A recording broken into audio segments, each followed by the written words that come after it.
8월 12일 목요일 새벽 기도회를 하나님 앞에 드리겠습니다. 다 같이 사도신경 하시겠습니다. 전능하사 천지를 만드신 하나님 아버지를 내가 믿사오며 그 외아들 우리 주 예수 그리스도를 믿사오니 이는 성령으로 잉태하사 동정녀 마리아에게 나시고 본디오 빌라도에게 고난을 받으사 십자가에 못 박혀 죽으시고 장사한 지 사흘 만에 죽은 자 가운데서 다시 살아나시며 하늘에 오르사 전능하신 하나님 우편에 앉아 계시다가 저리로서 산자와 죽은 자를 심판하러 오시리라. 성령을 믿사오며 거룩한 공회와 성도가 서리고토하는 것과 죄를 사하여 주신 것과 몸이 다시 사는 것과 영원히 사는 것을 믿사옵나이다. 아멘. 다 같이 찬송가 314장 드리겠습니다.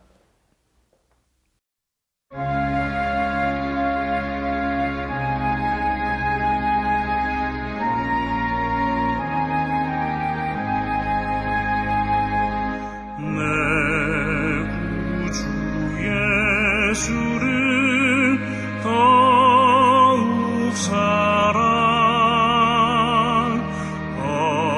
엎드려 비는 말 들으소서.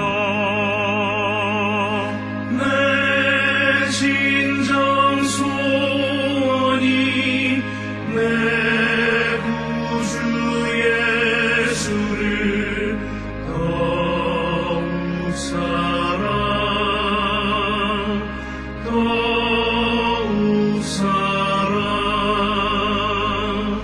이 삶은 세상과 기뻐서도 지금 내 기쁨은 오직 예수.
하나님 말씀 보겠습니다. 신명기 25장 1절에서 10절까지 말씀입니다. 신명기 25장 1절에서 10절의 말씀을 제가 봉독해 드리겠습니다. 사람들 사이에 시비가 생겨 재판을 청하면 재판장은 그들을 재판하여 의인은 의롭다 하고 악인은 정죄할 것이며 악인에게 태형이 합당하면 재판장은 그를 엎드리게 하고 그 앞에서 그의 죄에 따라 수를 맞추어 때리게 하라. 40가지는 때리려니와 그것을 넘기지는 못할지니 만일 그것을 넘겨 매를 지나치게 때리면 내가 내 형제를 경히 여기는 것이 될까 하노라. 곡식 떠는 소에게 망을 씌우지 말지니라. 형제들이 함께 사는데 그중 하나가 죽고 아들이 없거든 그 죽은 자의 아내는 나가서 타인에게 시집가지 말 것이요 그의 남편의 형제가 그에게로 들어가서 그를 맞이하여 아내로 삼아 그의 남편의 형제된 의무를 그에게 다 행할 것이요 그 여인이 낳은 첫 아들이 그 죽은 형제의 이름을 잊게 하여 그 이름이 이스라엘 중에서 끊어지지 않게 할 것이니라.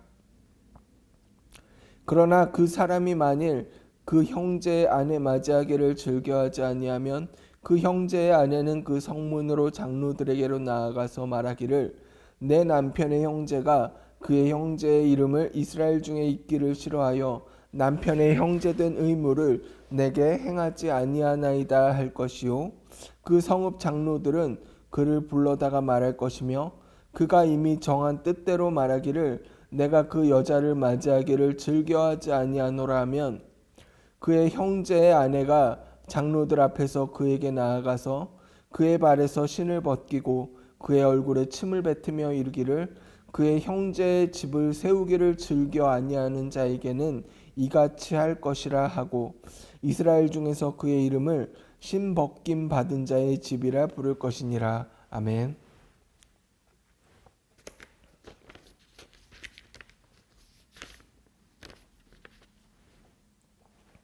할렐루야.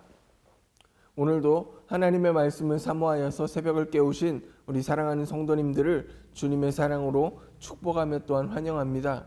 이 새벽에 함께 하시는 우리 하나님의 은혜와 평강이 새벽을 깨운 우리 사랑하는 성도님들의 가정과 직장, 학교와 그 삶 속에서 함께 하시기를 주님의 이름으로 축원합니다.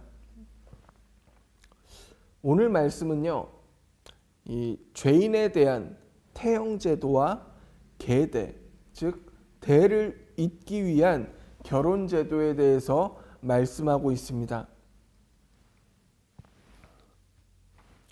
사람은요, 저마다 각자의 본능과 추구하는 그 이상이 있기 때문에 아무리 합리적인 이런 통제와 규율, 화목함이 있다고 해도 사람이 살다가 보면 이렇게 서로 간에 갈등이 있을 수밖에 없고 그리고 그러다 보면 다툼이 있을 수밖에 없습니다. 그것은요, 어느 사회든지 가정이든지 아니면 학교든지 직장이든지 마찬가지며 교회 역시 크게 다르지 않습니다. 하나님께서는 시비가 생기면 재판을 하게 하셨고 재판장은 그 재판을 통해서 시시비비를 가려서 의인은 의롭다 하고 악인은 정죄하라고 말씀하고 계십니다. 이 재판관이 시시비비를 가려서 죄가 있는 악인에게는 이 죄의 경중에 따라서 사형에서 벌금형까지 합당한 벌을 내릴 수가 있었습니다. 오늘 본문에서는요, 2절에서 보는 것처럼 태형, 즉 죄인에게 매질을 가하는 것에 대해서 말하고 있습니다. 이 태형은요, 지금은 이제 우리나라를 비롯해서 이렇게 많은 나라에서 사라지고는 없지만요, 아직도 이 세계적으로 30여 개 국가에서 존재하고 있는 합법적인 징벌제도입니다. 고대 이스라엘에서는 재판관이 보기에 범죄자의 죄가 태형에 합당하면 죄의 중함에 따라서 40대 이하로 40대 이하로 태형을 가할 수 있었습니다. 느헤미야서 13장을 보면은요, 느헤미야가 이 이스라엘의 종교개혁 중에 이방 여인과 혼인한 사람들을 이렇게 때렸다는 내용이 나오는데요, 이것이 바로 태형입니다. 하나님께서 이 태형의 목적이 죄인을 어떻게 죽이는 것, 죄인의 목숨을 빼앗는 것이 아니라 이 죄인의 목숨을 빼앗지 않고 어떻게 보면 죄인이 자신의 잘못을 깨닫고서 그 죄의 길에서 돌아서서 바른 삶을 살게 하는 것이기 때문에 인권을 보호하는 선까지 매질을 허용한 것이죠. 하나님께서는 하나님의 백성들이 공의를 지키되 긍휼함을 가지기를 원하셨습니다. 죄에 대한 대가가 분명히 주어져야 하지만 이 죄를 범한 죄인을 완전히 멸하는 것이 아니라 온전한 삶으로 돌아갈 수 있는 어떤 회복의 기회로 삼으신 것입니다. 그러므로 하나님께서는 4절에서 곡식을 떠는 소에게 망을 씌우지 말라고 말씀하시므로 이런 긍휼의 마음이 사람에게 뿐만이 아니라 동물에게도 동일하게 적용되도록 하셨습니다.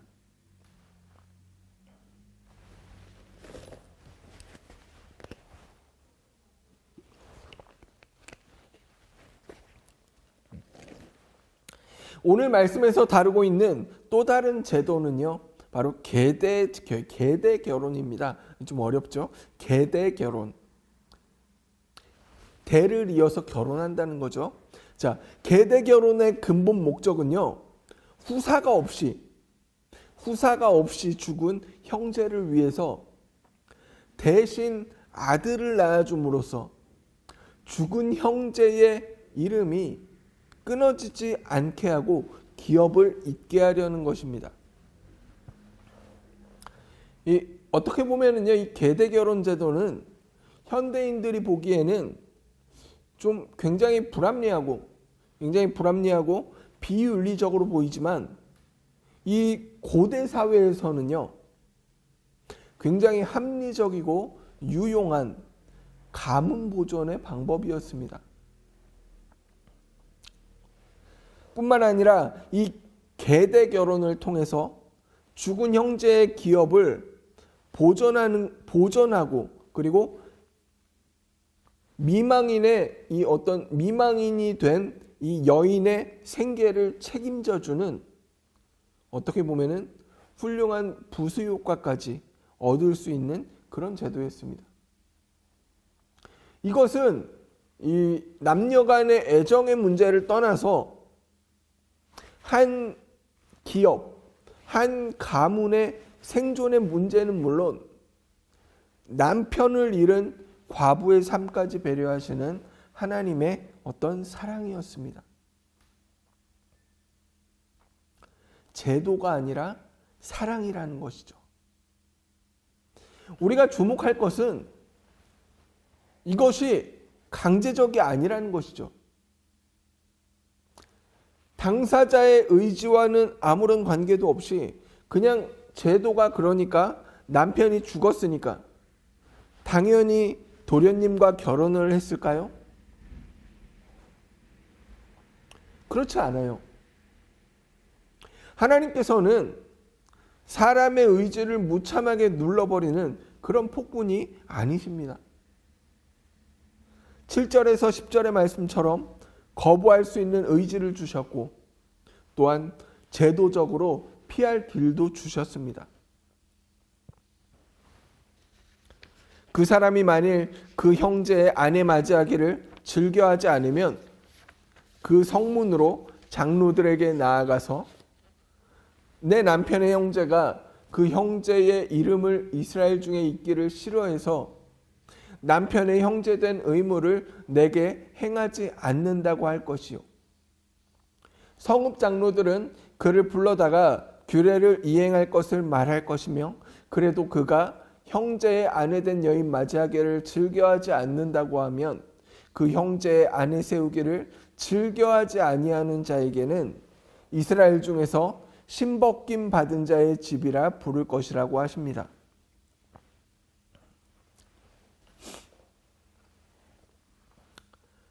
하나님께서 원하시는 것은요,